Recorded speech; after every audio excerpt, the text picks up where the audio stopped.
Oke, bismillah. Assalamualaikum. Saya Harith Hayul Rahmani dari Prodi Teknik Mesin akan menampilkan sebuah artikel.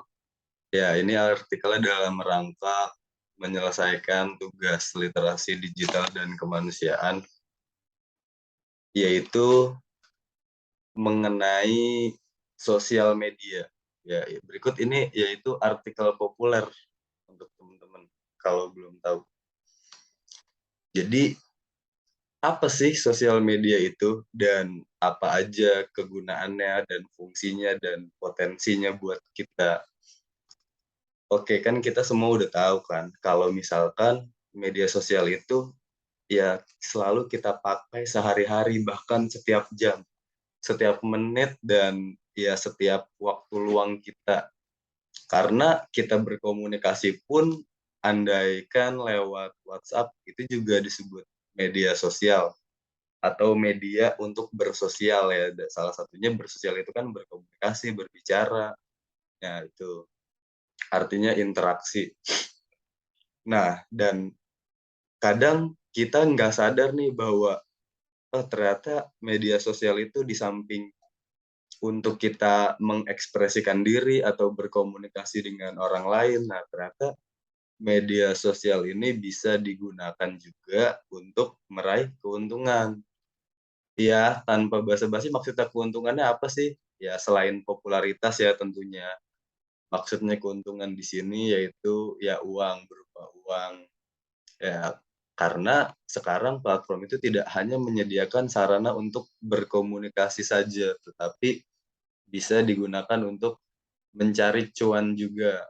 Ya, berikut saya tampilkan artikelnya ya, teman-teman bisa baca sendiri. Ini baru penjelasannya tentang media sosial itu apa.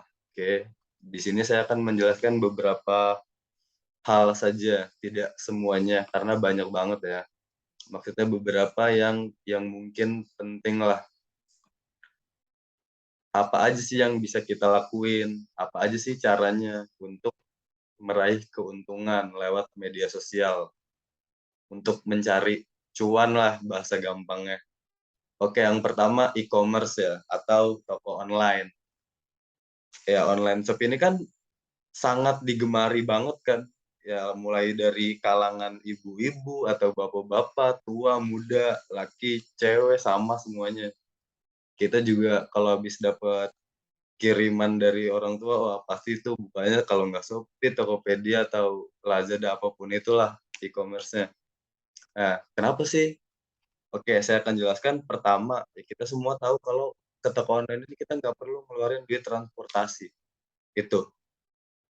Kedua, mudah diakses, nggak capek kita milih-milih barang, desak-desakan sama orang lain kan, misal beli baju gitu, ya itu keuntungannya, banyak lah keuntungan lainnya.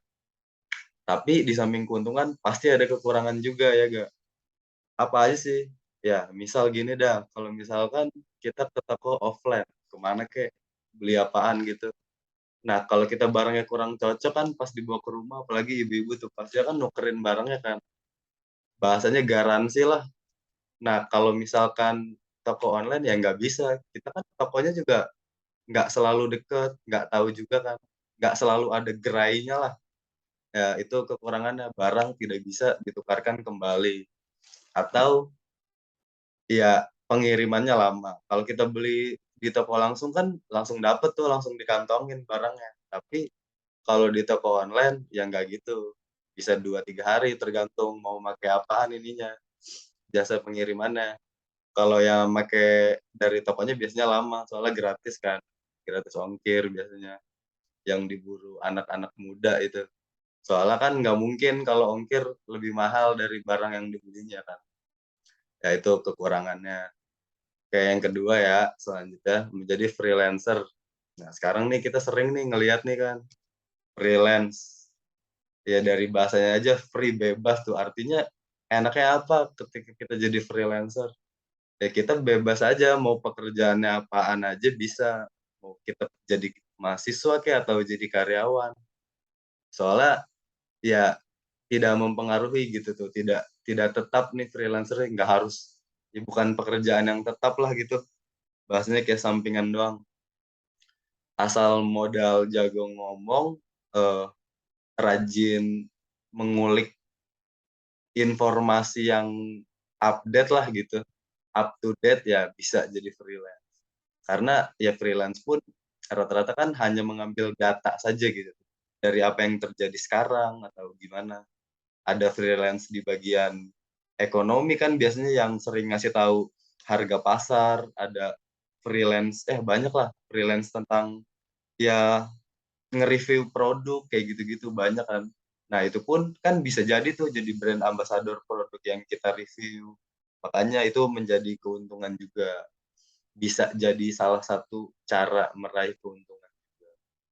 Nah, selanjutnya konten kreator TikTok. Oke, ini kan wah, ini udah nggak kaget lagi sih kalau ini. Soalnya konten kreator TikTok yang sebelumnya ya, TikTok itu kan cuma jadi apa ya, tempat mengekspresikan diri lah ya. Kayaknya orang bilang, "Ah, kurang penting amat sih ya, ya kita mah tinggal nonton aja kan, tinggal nikmatin gitu pas lagi gabut." Nah, tapi ternyata sekarang, wah udah ada tuh yang namanya TikTok Shop.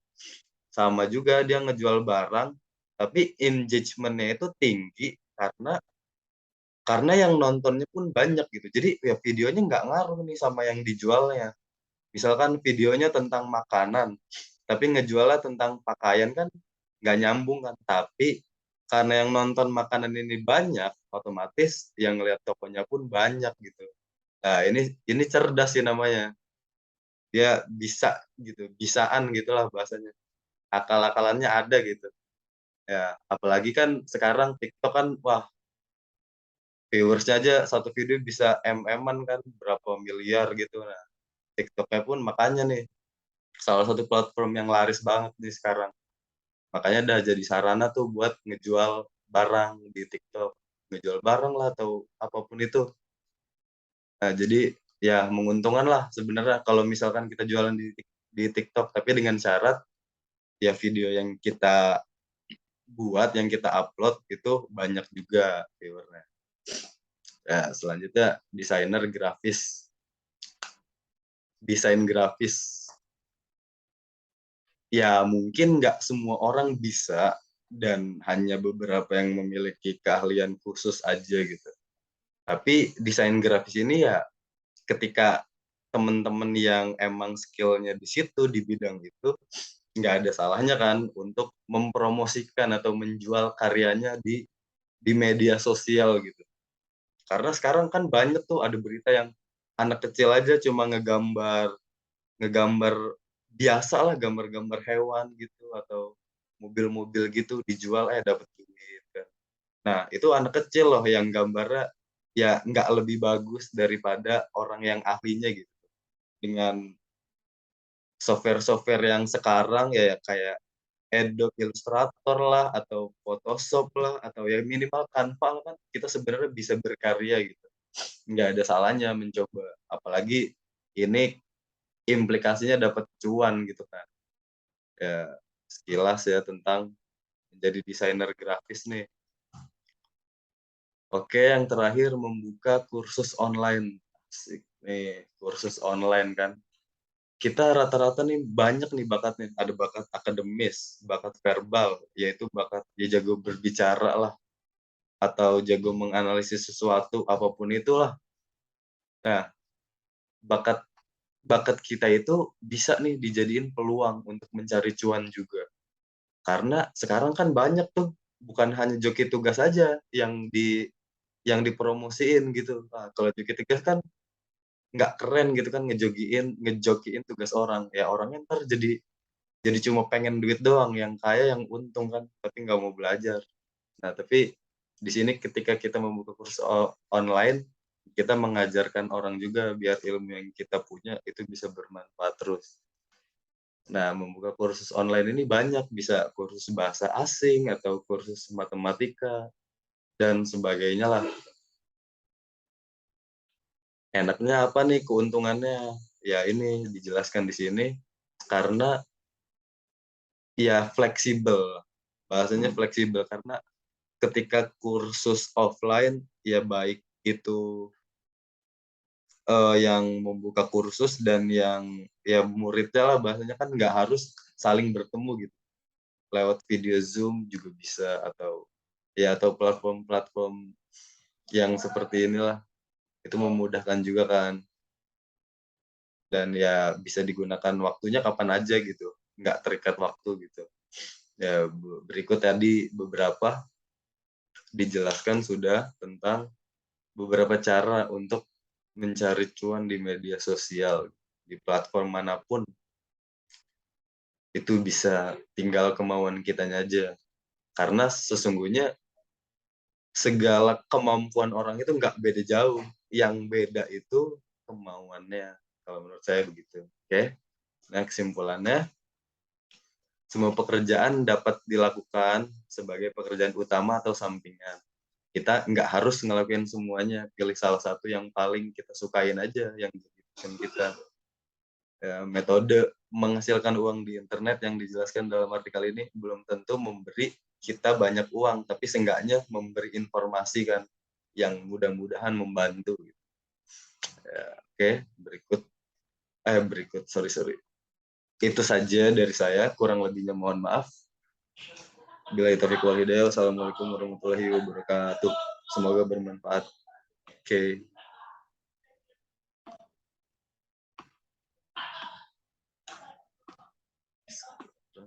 Kita close.